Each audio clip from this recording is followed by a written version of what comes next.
A couple of years ago, I made a video titled The State of Yu-Gi-Oh! It's 13 minutes of me bitching about Firewall Dragon, and just a few short days later, hilariously, Firewall Dragon actually got banned. In today's video, the sort of mindset that I'm in is very, very different. If anything, this is more of a sequel, more of a follow-up to a video that I made 5 months ago that was titled What's Going to Happen to Yu-Gi-Oh!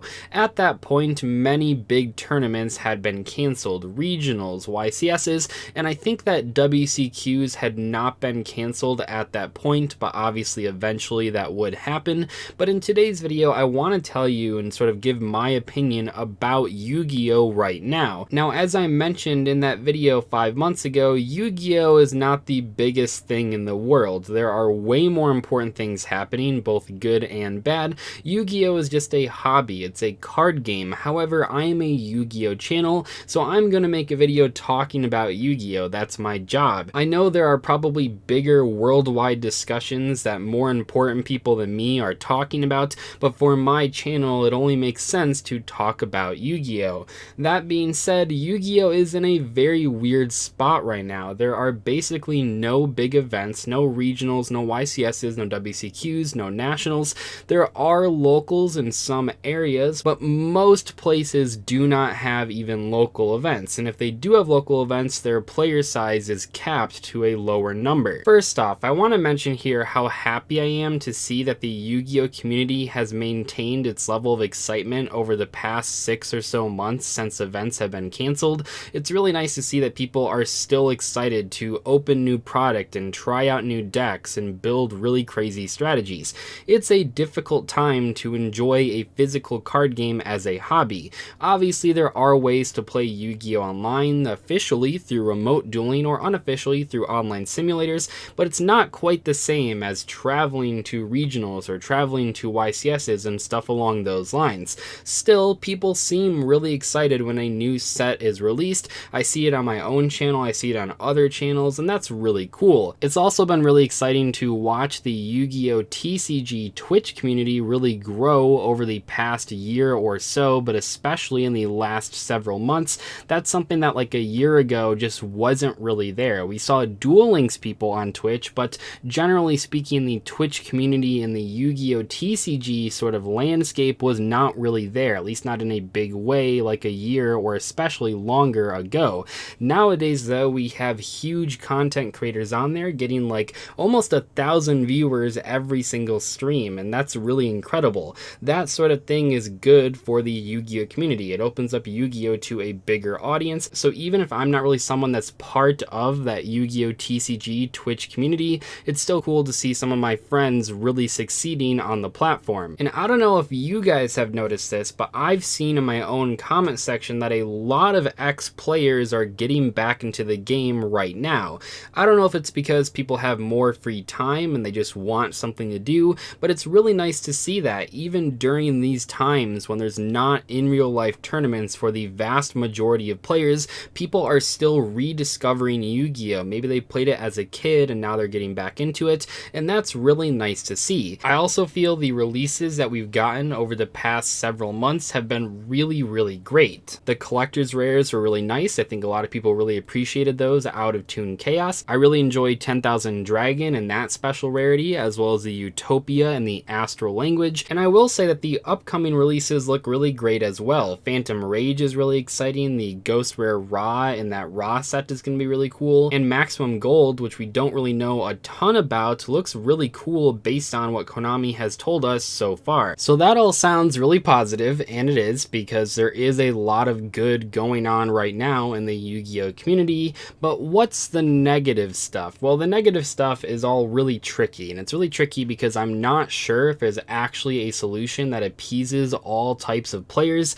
Basically, I think the one big negative right now is that the ban list hasn't really been updated in a while. We used to get ban list updates only once every 6 months, but these days, obviously for the past several years, it's a lot more than that, usually like 4 ban lists a year. Now though, because the vast majority of official tournaments and because pretty much every single big tournament has been canceled for the foreseeable future, there has not really been a big ban list update in quite a while. Yes, we had the last Forbidden and and limited list update, which did affect 3 cards on the list, and yes, one of them was Altergeist Multifaker, one of my all-time favorite cards in the entire game, and it was cool to see that card go from limited to unlimited, but that's not really enough to change the format. I would argue at this point that none of those 3 changes made a notable impact on the format, even at a rogue level. I mean, certainly when the Forbidden and Limited list was first updated with those 3 cards on it, you saw more people trying out those strategies, but nowadays, I mean, I think you have about the same number of Altergeist and Necros and Ritual Beast players as you did before that ban list. It obviously helped out the players that were already playing those decks, but those decks really haven't made a big meta impact since those changes, which is probably why Konami made those changes in the first place. I think MBT Yu-Gi-Oh! Has made a lot of great points about the current format. When you look at a pie chart of all the decks being played, there are a lot of different strategies, but a lot of them feel very similar. A lot of them are using the exact same Christian halqifibrax combo into Link Cross, into the Mecha Phantom Beast Link 3 monster, into Borreload Savage Dragon, and Herald of the Arc Light. Even beyond that, I feel the biggest problem is that there's way too many cards right now that exist, and I don't think they were supposed to exist at the same time. All of those cards that I just mentioned, I mean, that's one thing, but then you have Pediplant Anaconda for Red Eyes Dark Dragoon, which I know was just released, way too early to hit that card, but still, it's just one more Link 2 monster that you have to draw a hand trap to beat. You have Union Carrier to lock your opponent out of the game. You have so many cards that just tell your opponent you can't play the game unless you draw this specific hand trap. Numeron Network, that entire engine, pretty much flopped. I mean, it was played for a little bit, but nowadays it's not even seeing play. That is a one card sort of lock your opponent out of the game, and it's not good enough right now. Obviously, there are restrictions to it, which is why it wasn't as popular as people initially predicted, but still, there are so many 1 or 2 card combos that just completely shut your opponent out of the game. I'm glad we have cards like Forbidden Droplet or Dark Ruler No More to sort of combat those big boards, but still, sometimes it's not enough. Powerful extra deck monsters will always exist. Powerful combo decks will always exist. That's perfectly fine, but I think we're reaching a critical mass of powerful extra deck monsters that can pretty much go into any combo strategy, which makes us reach a point where every deck feels the same because they all have the exact same end goal. Even something like Infernoble Knights, which does have a sort of more interesting, more diverse ending board than most other combo decks, uses many of those same cards to reach that ending field.